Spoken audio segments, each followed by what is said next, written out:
Hey everyone! On March 17th, I took a flight from Toronto's Pearson Airport to Tokyo's Narita Airport on Air Canada's Boeing 787 Dreamliner. I flew as a premium economy passenger, and in this video I'll share some of my experiences. Premium economy passengers can utilize priority check-in service, which is similar to business class passengers, and one of the many perks to being in this service class, and especially is useful during peak times. There is no priority security clearance, however. Beyond security is a long walk to the Hammerhead, where the international flights are located. Previously existing, but now boarded up, People Mover famously moved passengers to the end of the terminal at a fast-paced clip. However, the only evidence is the hoarding which hides the relic today.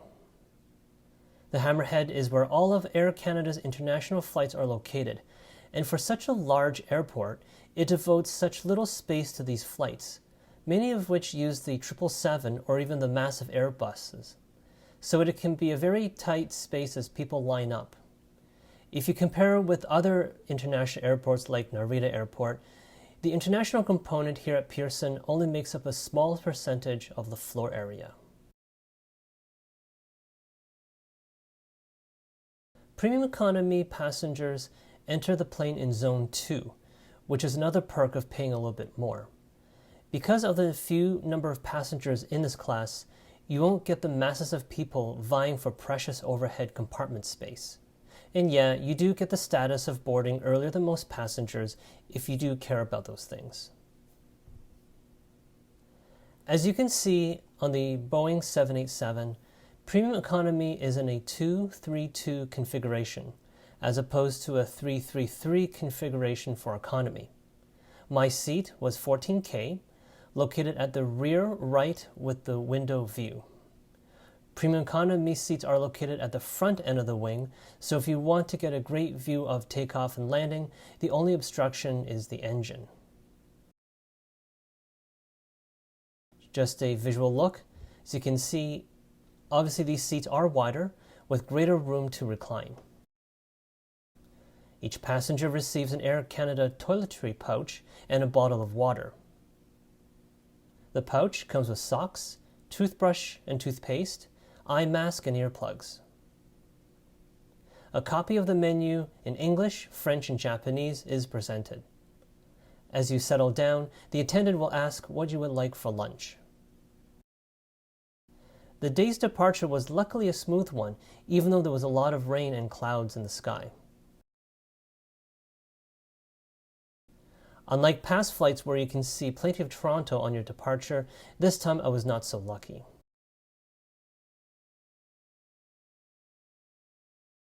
Air Canada's in-flight entertainment impresses me whether it is domestic or international. Screens are huge with plenty of movies in different languages, and given this flight is bound for Tokyo, the homepage of the city is displayed. Content is divided into movies, shows, music and audio, and games. The flight map is consistently modern, no matter what class you sit in. I love how interactive the maps are, and the little plane icon is cute. There are different views including the left and right side and cockpit, which is perfect for those cloudy flights and you can't see the ground. Navigating the map is similar to a tablet with 2 fingers.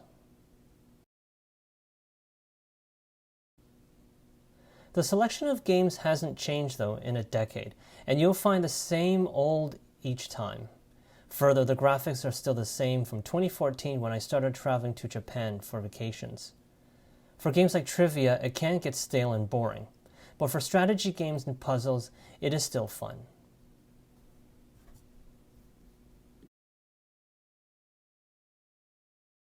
Meals in Premium Economy are above and beyond standard economy class, but by how much more? The flight starts with hot towel service, followed by almonds and a glass of tomato juice. Yes, a glass and not paper cups. Today's lunch was yuzu salmon on a bed of rice and veggies with a salad, bun, and brownie. I really loved the salmon as it was boneless and the fatty part was flavorful. A hint of yuzu gave it a zesty zing to it too. The rice was standard and the steamed veggies, well, as you can see for yourself how overcooked it was. For snack, it was the delicious tuna wrap with mayo and lettuce and a generous package of Biscoff cookies. On long-haul flights like this one, snacks are welcome, but I do miss the good old times when they used to serve Mr. Noodles. For breakfast, it was the standard omelets with the underripe melons that economy passengers also get. Back to the standard sloppy and tasteless breakfast for sure.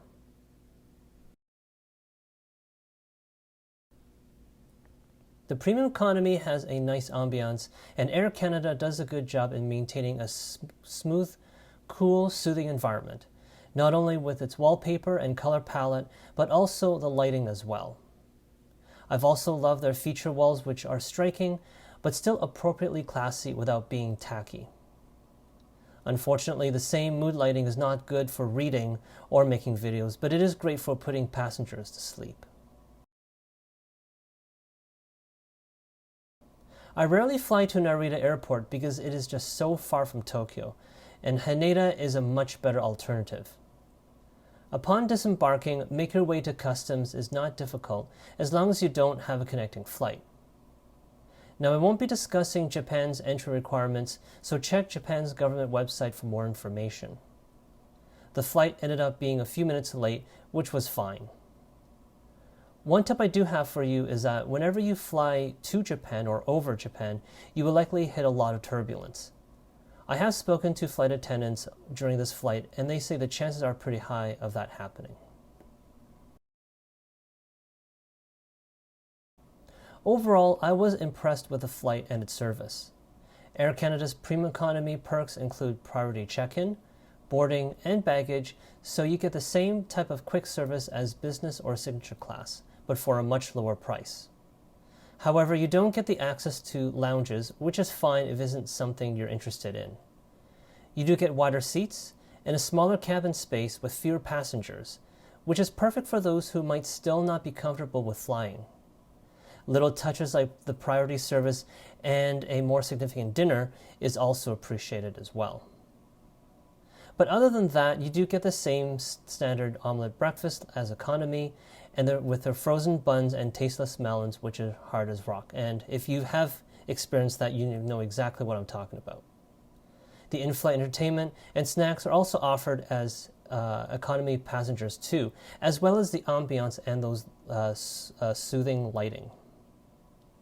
At the time of releasing this video, Air Canada has reinstated the Toronto to Haneda service, so you should expect the same type of service on that route, either now or in the very near future.